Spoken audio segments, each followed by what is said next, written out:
functioning. Well, no doubt about that. As people become close to dying, they may experience what's called deathbed visions.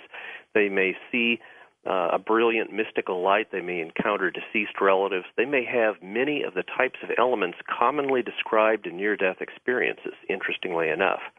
And as they progress on toward death and they actually die, and that's a time where they may experience, as the recent study described and as I've been researching, a true near-death experience. How many people would experience that kind of a situation? If 100 people get to that kind of closure, almost, how many experience that? Yeah, well, it's hard. Of course, among those that are permanently dead, George, we don't know that. We really don't know. They make very difficult subjects to fill out questionnaire forms. So the best evidence that we have are those that clinically die. Their heart may stop, their breathing may stop, and yet they survive this close brush with death, come back and are able to tell us about what they experienced at that point in time. Among those that have had cardiac arrest, in other words, their heart stops, around 10 to 23% will have near-death experiences. Would you say that's a high percent, Jeffrey? Well, it's a surprisingly low percentage in my point of view. I mean, that suggests the great majority of people that nearly die, whose heart stops, don't have a near-death experience. And I wonder why. We don't really know. There's been over 35 years of scholarly near-death experience research. People have looked at every possible correlate with why people have near-death experiences and why don't when they come to that critical time where their heart stops and they just about die. And yet, to the best of the scholarly research that we have, all prior studies that have been done, we really don't know. And furthermore, we cannot predict who will have a near-death experience at that time and who will not. Are there levels of severity with near-death experiences? I mean, can one say this person had a near-fatal heart attack, but this person had a heart attack, but it wasn't as bad? Oh, sure. It's when people come close to death, there's all sorts of things that can happen. They can come close to death, their heart may beat irregularly, and yet it may still be pumping blood. And yet there's that time when the heart absolutely stops beating, when the measurements of electrical activity of the heart are flatlining or have such an irregular electrical activity that no possible ability of the heart to pump blood is being measured. So there's a whole spectrum of these types of close brushes with death that have been documented.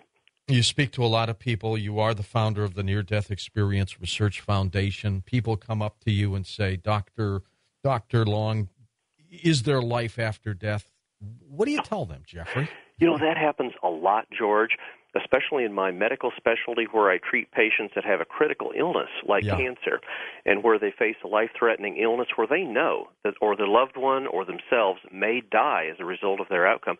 More and more, I think, as people talk more and more about death, as there's more openness about that, I'm seeing more people now than ever before that are comfortable sharing with me about their concerns about death, their awareness about my work in near-death experience, and their awareness from the research that I've done that suggests strongly that there is really life after death. And I think that really helps my patients to face their cancer courageously. I think it helps them to make the right decisions for what they want to do, and they face that end-of-life decisions. And I know certainly personally it helps me to be a better doctor for them. Well, I've got to tell you, Jeffrey, you were one of those, and I'm not even sure you know this, that got me to kick one of my phobias, and that was the phobia of when you go to sleep, you may die in your sleep, and how horrible that would be. Now, the longer I would think of that, the more nuttier I'd get. And all of a sudden, when you were on with us in January and previous shows, I realized that, number one, if there is no life after death, and I happen to believe there is, but if there is no life after death and you go in your sleep, you're not going to know about it, so don't worry about it. And two, if there is life after death, you're going to continue on anyways, so don't worry about it either. And it took a while to get over that. Wow, that I think that's very insightful, George, exactly what you just said. You're right. I mean, if there's no life after death, you don't worry. If there is life after death, you don't have to worry. And yet, every shred of evidence that we're getting with near-death experience, all prior research and multiple other researchers all finding the same thing, is that there is life after death, that there's a wonderful life after death. It's for you, George. It's for me. It's for every listener. It's for all of us. a life after death that's wonderful, and that's every shred of research that I've done and others have done all consistently point to that profound, that extremely important, and that extremely hopeful message. Jeffrey, are there other cultures that are more active in promoting near-death experiences and life after death as opposed to maybe like a Western culture? That's a good question. I think here in the Western cultures, and certainly here in the United States, there's a lot more interest about near-death experience. The people are interested in it. They're aware of it in the media. They're aware of it in the shows like this. And so as a result of that, people are asking questions. They study it. They learn about it. They become aware of it if they've experienced it or somebody that they know has experienced it. And I think that there's probably more awareness here in the United States than most other places. But having said that, certainly in other cultures, other non-Western cultures, there may be an increased openness to the concept of talking about death. There may be less fear about death because there's more openness. There's more awareness that death is a natural endpoint of life. There's more awareness and acceptance of an afterlife. And so I think in these other cultures, there may actually be, if anything, an increased acceptance of near-death experience. What about religions? I would assume almost all religions promote and talk about, after-death experiences.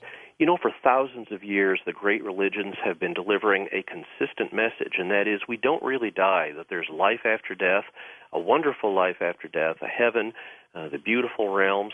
And what's incredible is the near-death experience research that I've done is consistently pointing to saying, that which mankind had to take on faith for thousands of years, now all of a sudden we can say, hey, it's beyond just what you take on faith. It seems to be reality. It seems to be something we can study scientifically, and extremely importantly, life after death seems to be real.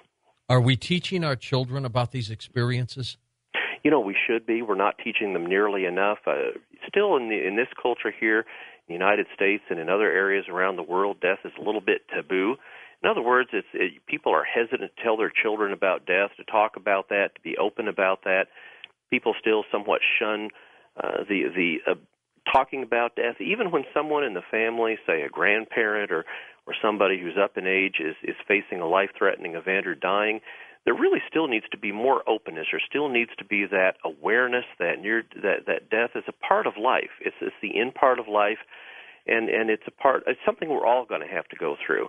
And especially with near-death experience research and some of the new findings that were coming out that we have in afterlife, I think now more than ever it's important to start talking more about death, not in terms of the fright of death, the finality of death, but in terms of the optimism, the positivity, the evidence that we have that death is not final and that there's much, much more to our life after death.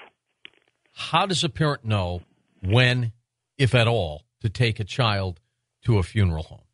Yeah, that's a really good question. Wow, I've been a parent, and there's no good answer to that.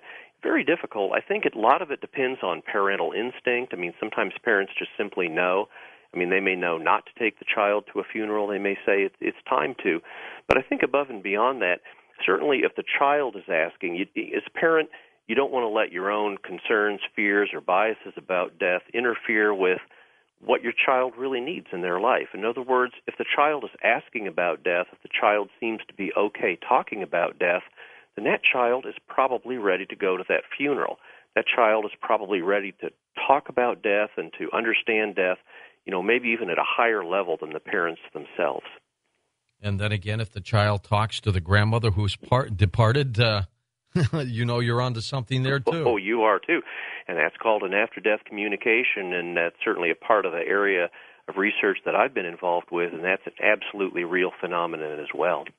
What's new with some of your work, Jeffrey? Well, of course, I in January published a book, Evidence of the Afterlife, the Science of Near-Death Experiences. Good gosh, within 8 days it was a New York Times bestseller. The amount of communication I've received from that has just been mammoth. People are absolutely astounded. It's been an incredibly positive impact on a vast number of people that have read that book, that become aware of this research. A very, very consistent message from my research indicating that near-death experiences consistently with 9 lives of evidence that I point out in that book, consistently pointing to the fact that we really do have an afterlife. It really is a afterlife beyond anything, I think we can